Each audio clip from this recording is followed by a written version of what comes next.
Zihaka akipevuka barabara, farasi walimpeleka Luka. Ugiriki alinyongwa kwa kuhubiri kwa nguvu, waliopotea walihitaji ujumbe wa ukweli. Yohane mateso makali nje ya mafuta ya moto, lakini kwa muujiza aliishi. Kisha Patimosi alikimbia, Ufunuo aliandika ujumbe wa mwisho. Alikufa kwa amani, mtume wa pekee.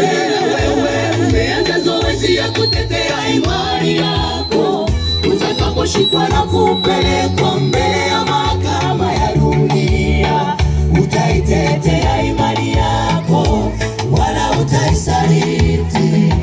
Mbona sasa leo unaichezea Imani ya kweli, rekebisha mwenendo wako, usi wakati wa mzaa.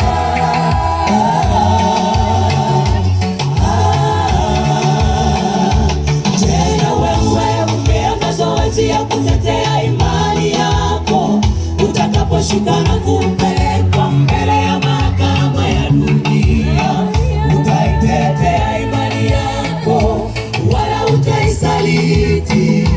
Mbona sasa leo unaichezea imani ya kweli, rekebisha mwenendo wako, usi wakati wa mzaa.